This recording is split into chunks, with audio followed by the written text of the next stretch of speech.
জন্য ওকে আমি পুলিশে দিতে পারতাম, কিন্তু ও যা করেছে ভালোই করেছে। যে তোকে সমস্ত বাঁধন থেকে মুক্তি দিয়ে গেছে, তার কথা না ভেবে সমস্ত স্মৃতি ভুলে গিয়ে আবার নতুন করে বাঁচার চেষ্টা কর। আমি তোকে আবার বিয়ে দেবো। না বাবা, এ হয় না, হতে পারে না। কেন হতে পারে না?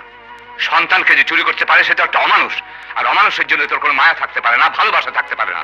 তাই একই ভুল তুই বারবার করতে চাইলেও আমি তা হতে দেবো না।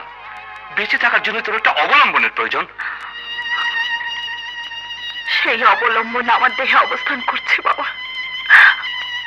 আমি আবার মা হতে চলেছি। রিনি? হ্যাঁ বাবা, ফয়সাল আমার সন্তানকে চুরি করে নিয়ে গেছে।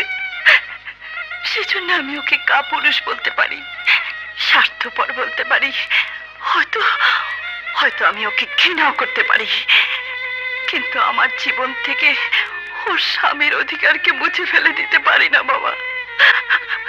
তাই ফয়সাল আমাকে ভুলে গেল, আমি ফয়সালকে ভুলতে পারবো না বাবা, কিছুতেই পারবো না। হুজুর, হুজুর, আপনি আমি ভুল করেছি। বাবা, বাবা, আপনি শিগগির ডাক্তার ডাকুন। আমি ভুল করেছি। মৃত্যুর আগে তুই আমাকে কথা দে, সমস্ত ঘটনা রিনিকে জানিয়ে ওর কাছে আমাকে ছোট করে দেবে না। হ্যালো, ডাক্তার সাহেব আছেন? কি বললেন? Wrong number? কথা দে।